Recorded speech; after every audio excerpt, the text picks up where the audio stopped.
Photo में भोली भाली दिखने वाली, परिवार के सामने एक अच्छी बेटी, अच्छी बहू का नाटक करने वाली सोनम रघुवंशी कितनी शातिर है और किस सफाई के साथ उसने राजा के मर्डर का सारा खेल रचा, ये अब एक एक कर इंकशाफ होने लगा है। सोनम को राजा नहीं, राज चाहिए था।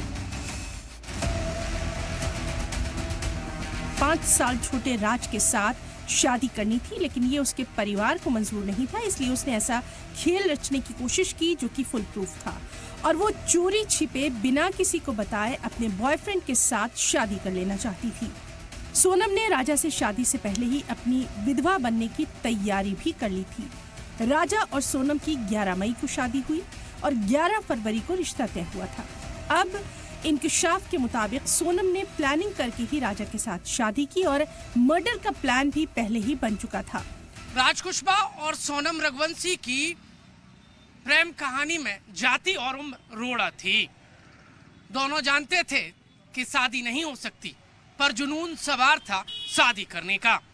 इसीलिए सोनम रघुवंशी ने प्लान विधवा तैयार किया, शादी की और शादी के बाद वो विधवा बन गई।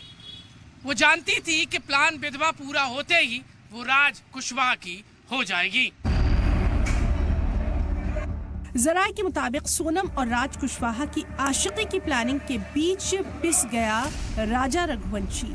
शादी से पहले सोनम ने राज से कहा था कि उन दोनों की शादी मुमकिन नहीं है, लेकिन तभी सोनम ने राज के सामने साजिश रची कि शादी के बाद लूटपाट की कहानी बताकर शौहर का भी कत्ल कर देंगे, मैं विधवा हो जाऊंगी, मैं खुद को मरा हुआ दिखा दूंगी और फिर दोनों शादी कर लेंगे। सोनम रघुवंशी ने अपने प्लान पर अमल किया, उसने शादी की और इसके बाद वो जबरदस्ती राजा रघुवंशी को शिलोंग हनीमून पर ले गई और यहीं पर उसने अपने प्लान विधवा के तहत राजा रघुवंशी का मर्डर करवा दिया। इतना ही नहीं, सोनम का ये प्लान कितना पक्का था इसका अंदाजा इसी बात से लगाया जा सकता है कि सोनम ने राजा के मर्डर के लिए राज को शिलोंग नहीं भेजा, जिससे कि परिवार को शक न हो। यहाँ तक कि राजा रघुवंशी की आखिरी रस्मात में भी शामिल हुआ और उसके परिवार को सहारा दे रहा था, जिससे कि किसी को राज पर शक नहीं हुआ। ये बात बिल्कुल सही है कि राज कुशवाहा जरूर यही था, कुछ वीडियो फुटेज में भी दिख रहा है, और राज अंतिम संस्कार के समय का जो वीडियो फुटेज जारी हुआ है सोशल मीडिया पर भी, तो ये बात सही है कि राज कुशवाहा यही था। राज इनके ऑफिस को एम्प्लॉयर है, तो एम्प्लॉयर का आना जाना हमको एकदम थोड़ा शक नहीं लगा हम लोगों को। वो राजा को जिस दिन लेके आया था मैं 4 तारीख को, उस दिन भी वो यहाँ पे शामिल था उसके पापा के साथ में, तो उसके पापा को भी अंदाजा था कि ये कोई कातिल है जिसने राजा को मारा है।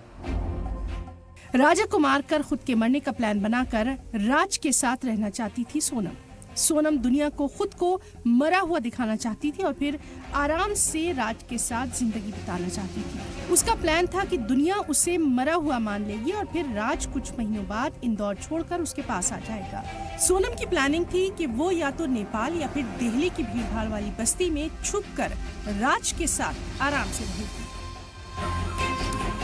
इस पूरी प्लानिंग के जरिए वो शादी और उसके फौरी बाद भी राज के राब्ते में थी, यहाँ तक कि शादी के बाद मायके गई, वहाँ की पूरी प्लानिंग को अंजाम दिया। राजा की मां ने भी बताया था कि सोनम हनीमून के लिए मायके से और राजा अपने घर से गया था। सोनम ने करवाया था, उसको तो ये भी नहीं पता होगा, इसके बेटे ने इसको बता दिया। शिलोंग जाने का प्लान मेरे बेटे ने तो बता के गया, प्लान नहीं था ना। हाँ, सोनम ने प्लान बनाया, ये सोनम ने बनाया होगा, आगे उसकी जगह देखी हुई भी होगी, अपन को ये भी नॉलेज नहीं। हमारे घर से कोई भी नहीं गया, ना परिवार से गया, मेरे बेटे को उधर का नॉलेज नहीं था। लेकिन सोनम के इस पूरे प्लान पर पानी फेर दिया पुलिस की जांच ने। जैसे ही राज कुशवाहा की गिरफ्तारी हुई, सोनम ने भी सरेंडर कर दिया और सारा खेल खुल गया। ब्यूरो रिपोर्ट, सलाम टीवी।